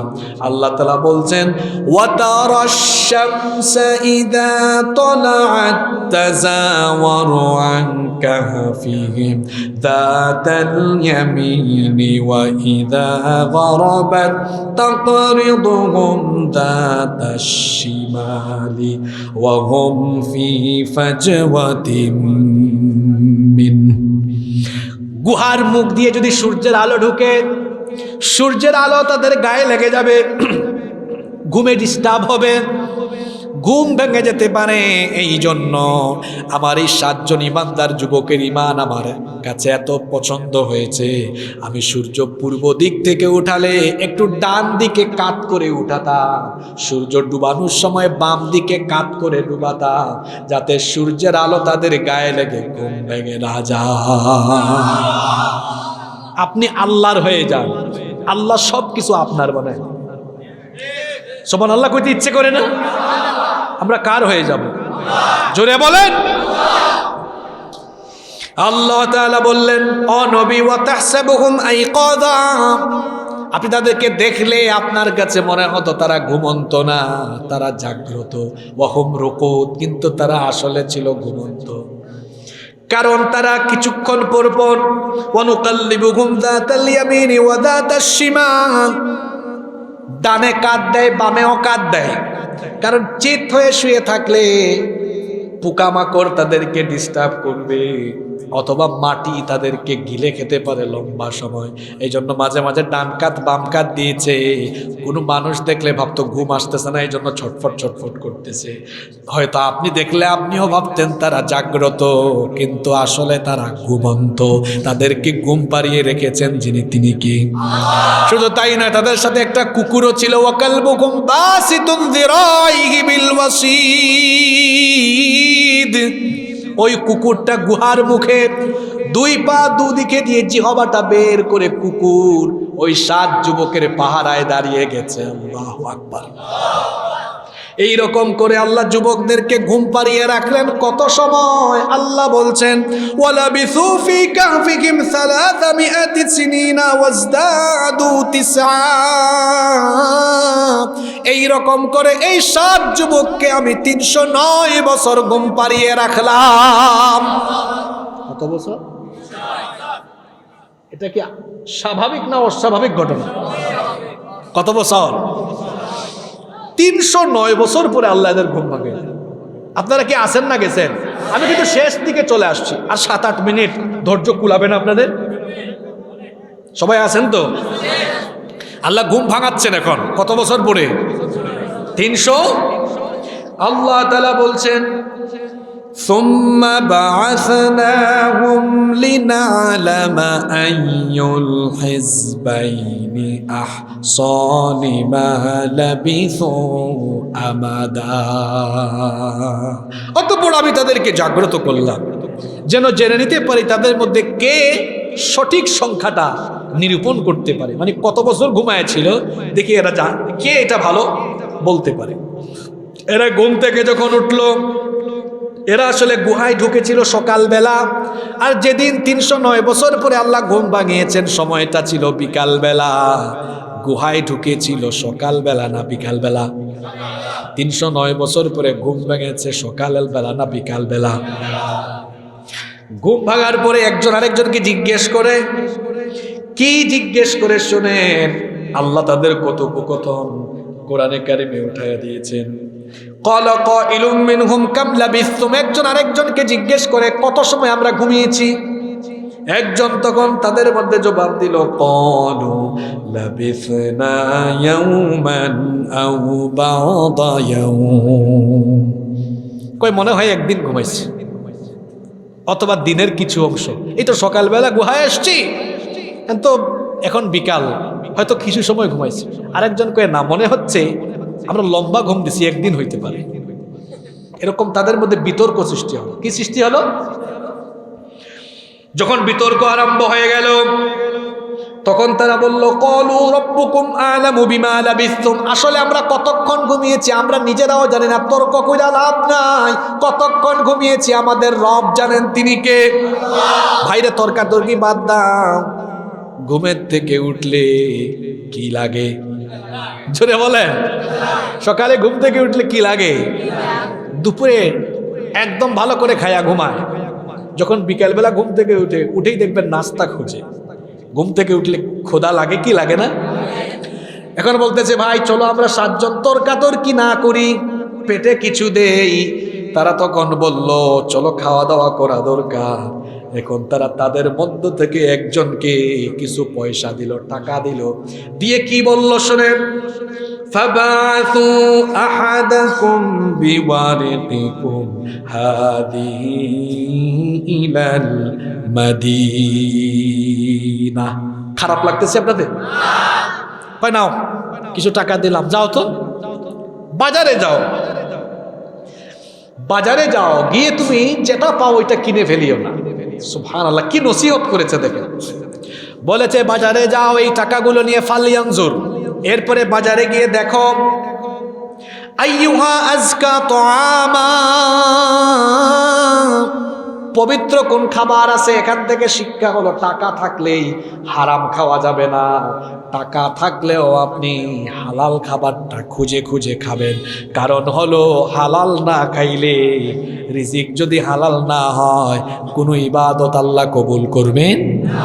সাথীকে বলে দিল, যাও ভাই বাজারে যাও, গিয়ে দেখো পবিত্র খাবার দেখে কিনে নিয়ে আস, আর খবরদার একটু লুকাইয়া যাইও, মুখ টুক বাইন্দা যাও, কারণ আমরা কিন্তু আসামি না। বাদশা কি বলছিল 3 দিন পরে? তা আমরা যে এলাকা থেকে চলে আসছি, বাদশাও তো জানে না, এলাকার মানুষও জানে না।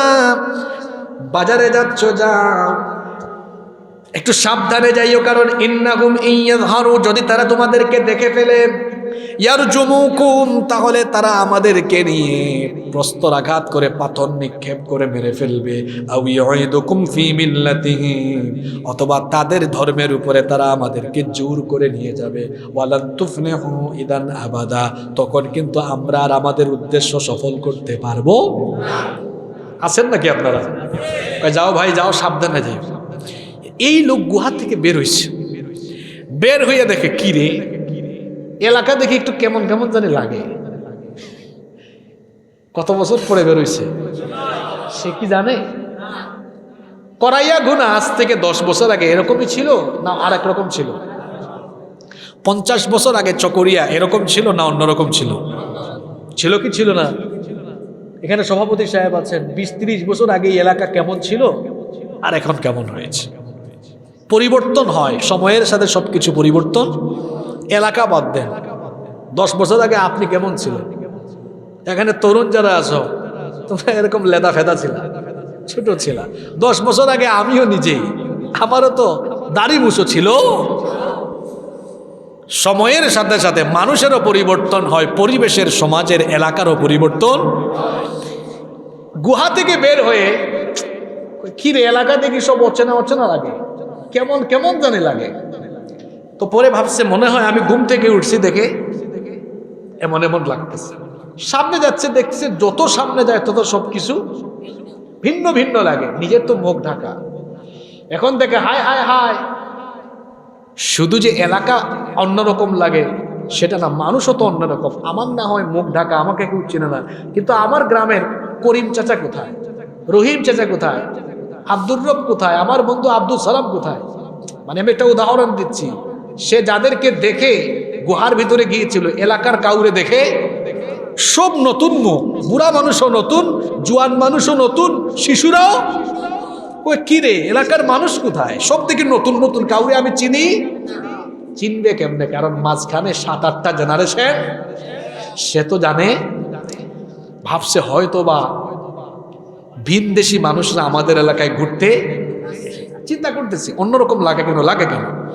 যেতে যেতে যেতে যেতে বাজারে গেছে। কোথায় গেছে? এই বাচ্চারাও শোনো, ইন্টারেস্টিং কাহিনী। বাজারে গিয়ে দোকানদারের কাছ থেকে বিভিন্ন জিনিসপত্র কিনছে। জিনিসপত্র কেনার পরে, খাবার দাবার কেনার পরে দোকানদারকে আমরা কি দেই? জোরে বলেন। আচ্ছা, আজ থেকে 20 বছর আগের মুদ্রা আর এখনকার মুদ্রা কি সেম? আমার বয়স তো খুব একটা বেশি না, 29 বছর। আমিও ছোটবেলায় 10 পয়সা 20 পয়সা দেখেছি। এই বাচ্চারা তোমরা গেলা দেখছো 10 পয়সা 20 পয়সা 25 পয়সা দেখো না। আবার আমাদের চাচারা এখানে যারা আছেন, আপনারা হয়তো, আমি আমার বাবা থেকে শুনেছি 2 টাকা নিয়ে নাকি বাজার করলে পুরা রিক্সা ভ্যান নাকি তারা তখন ভরে ফেলতে পারে। একটা সময় ছিল কি ছিল না? 20 বছর আগের মুদ্রা আর এখনকার মুদ্রা কি একরকম? আমরা যখন পাকিস্তান পিরিয়ডে ছিলাম তখন মুদ্রা একরকম, ব্রিটিশ পিরিয়ডে যখন ছিলাম তখন ছিল মুদ্রা আরেক রকম। মুদ্রা তো পাল্টে যায় সময়ে সময়ে, মুদ্রার প্রিন্ট পাল্টে যায়, মুদ্রার ধরনও পাল্টে। এই লোক খাবার নেওয়ার পরে দিছে কি? টাকা, মুদ্রা, রৌপ্য মুদ্রা দিয়েছে। কি দিয়েছে? কয় বছর আগে? জোরে বলেন। ওইটা কি তখন চলে? এই লোক টাকা দিয়ে চলে যাচ্ছে, মুখটুক বান্ধা। দোকানদার বলে, এই মিয়া কইসা, পয়সা দিয়া দাও। কয় দিলাম না। কয়টা কি দিছে? এদিকে আসেন। কয় পয়সাই তো দিছি। কয় ভাই এটা তো পয়সা দাও না, এটা গুপ্তধন দিয়েছ। কি দিয়েছ? কয় ধরে মিয়া পাগল হয়েছেন নি আপনি? আপনাকে তো আমি টাকাই দিয়েছি, গুপ্তধন দিব কেন? কয় না, এটা তুমি কোন জায়গা থেকে চুরি করছো ওইটা বলো। আসছে খাবার কিনতে, পড়ে গেছে এখন।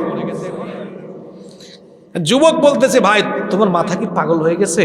আমি চুরি করবো কেন? এটা আমার টাকা, আমার বন্ধুদের টাকা। টাকাগুলো নিয়ে আমি বাজারে আসছি খাবার কিনতে, চুরি করে আনবো কেন? এটা আমাদের টাকা।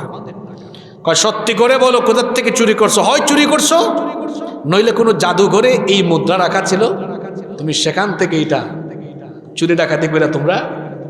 কয় আল্লাহর কসম ভাই, এটা আমাদেরই, চুরি করি নাই, ডাকাতিও করি নাই। যখন এই যুবক সত্য কথা, মানে সঠিক তথ্য, দোকানদারের চাওয়া অনুযায়ী তথ্য দেয় না। যেমন পৌরসভার সর্বোচ্চ দায়িত্বপ্রাপ্ত ব্যক্তিকে কি বলা হয়?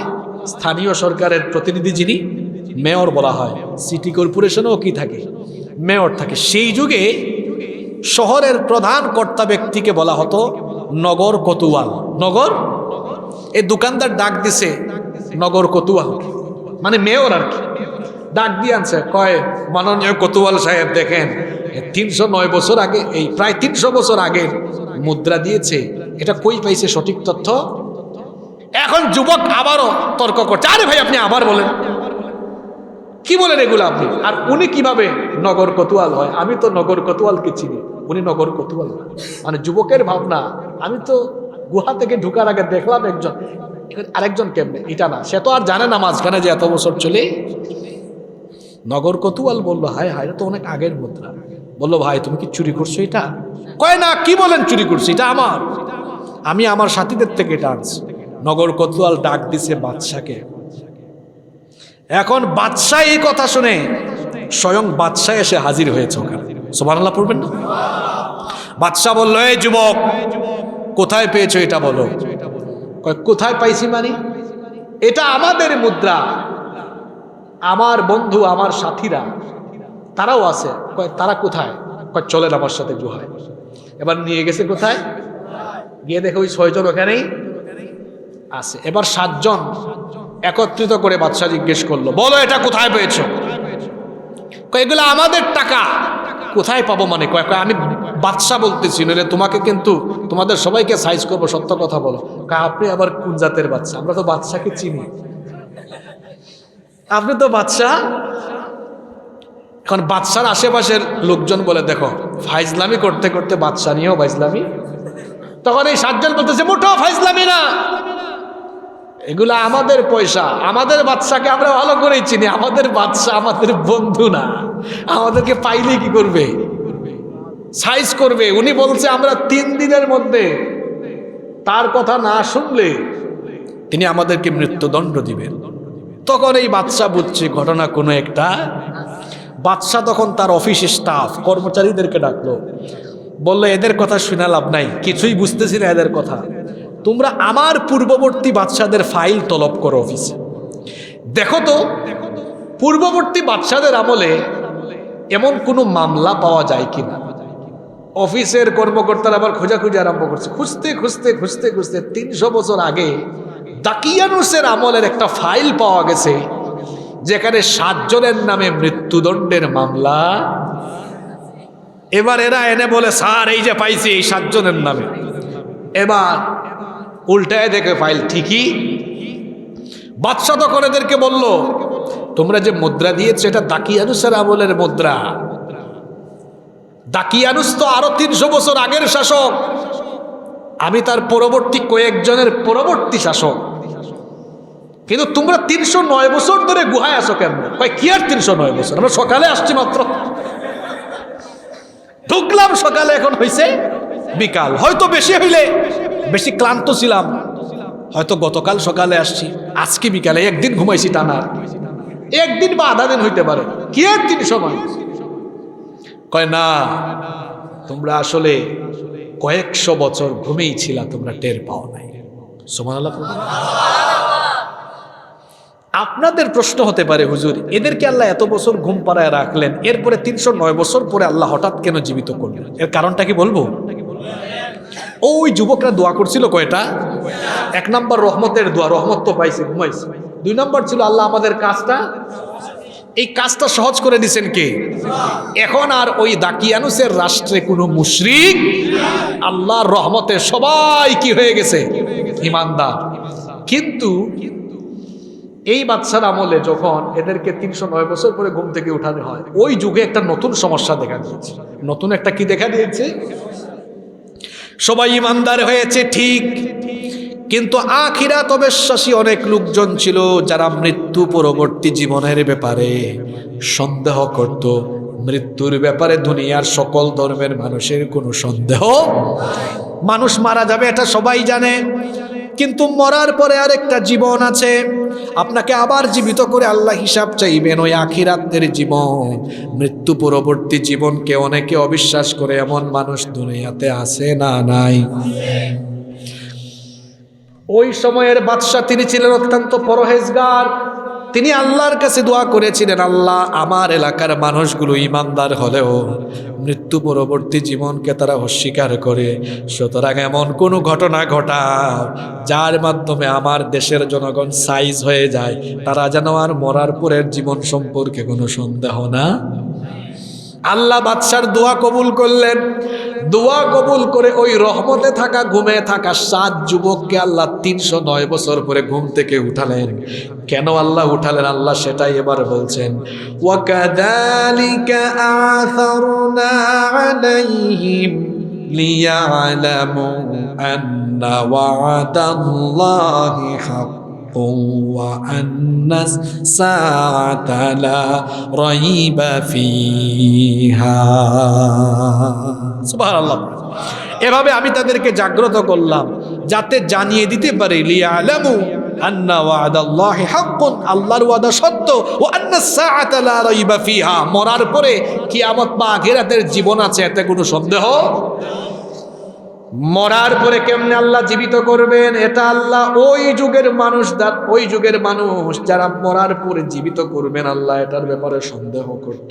309 বছর গুহার ভেতরে ঘুম পাড়ায়া আশ্চর্যজনক ঘটনা ঘটায়া 309 বছর পরে তাদের চোখের সামনে দেখে জাগ্রত করে তাদের সাথে কথা বলি আল্লাহ বুঝাতে চাইলেন, তোমাদের চোখের সামনেই ঘটনাটা দেখলে 309 বছর আগে ঘুমিয়েছিল, 309 বছর পরে তোমাদের চোখের সামনে আমি জাগ্রত করে তোমাদের সাথে কথা বলালাম।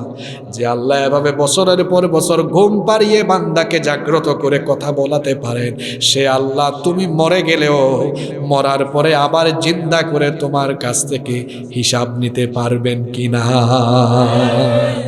আল্লাহ পারবেন কিনা? সন্দেহ আছে? কোনো সন্দেহ আছে? এই হলো পুরো আসহাবে কাহাফ বা গুহাবাসী যুবকদের ঘটনা। এই ঘটনাটা শোনাইয়া আমি আপনাদেরকে মজা দিতে চাই নাই। আসুন সর্বশেষ 2 মিনিটে কিছু শিক্ষা এখান থেকে নেই। মনোযোগ আছে তো? 1 নাম্বার, আজকের এই আলোচনা গুহাবাসী যুবক আসহাবে কাহাফদের এই কাহিনী থেকে শিক্ষা নিলাম। 1 নাম্বার শিক্ষা, ভবিষ্যতে কিছু বলবো করব, আমি বলবো ইনশাআল্লাহ, মনে থাকবে? 2 নাম্বার শিক্ষা, শিরকের ব্যাপারে কোনো আপোষ, একজন মুসলমান একজন মুমিন শিরকি কর্মকাণ্ডে যদি কোনো রাজা বাদশাহ শাসক কোনো নেতাও চাপিয়ে দেয়, তখন সত্যের পথে ঈমানের পথে দ্বীনের পথে থাকতে গিয়ে তখন সাহসী ভূমিকায় সামনে অগ্রসর হতে হবে। পারা যাবে? 3 নম্বর শিক্ষা হলো সত্যের ব্যাপারে আপোষহীন হতে হবে, ভয় পাওয়া যাবে না। এই 7 জন যুবক জালিম বাদশার সামনে সরাসরি হক কথা বলেছে, কোনো ভয় পায়? আজ মুসলিম উম্মার এতগুলো যুবক, কোটি কোটি যুবক, এই যুবকরা ঘুমিয়ে আছে। যদি মুসলিম উম্মার এই যুবকরা জেগে উঠে আর ঘুমন্ত এই যুবকরা যদি আসহাবে কাহাফের যুবকদের মতো সোচ্চার হয়ে যায়, তো আমি নির্দ্বিধায় বলতে পারি তামাম দুনিয়ার মুসলমানরা আর মার খেয়ে পড়ে থাকবে না, মাথা উঁচু করে আবার এই উম্মা ঘুরে দাঁড়িয়ে যাবে ইনশাআল্লাহ। যুবক ভাইরা এই শিক্ষা নিতে পারবেন তো? 4 নম্বর শিক্ষা হলো আখিরাত, মরার পরের একটা জীবন, মরার পরে হিসাব দিতে হবে। এই ভয়টা যদি কারো অন্তরে থাকে আর কিচ্ছু লাগে না, আমি আল্লাহর কাছে মরার পরে জবাব দিতে হবে, আল্লাহর সামনে দাঁড়াতে হবে, এই ভয় থাকলে, সত্যিকারের এই ভয়টা অন্তরে থাকলে নামাজ ছাড়বে? জোরে বলেন, নামাজ ছাড়বে?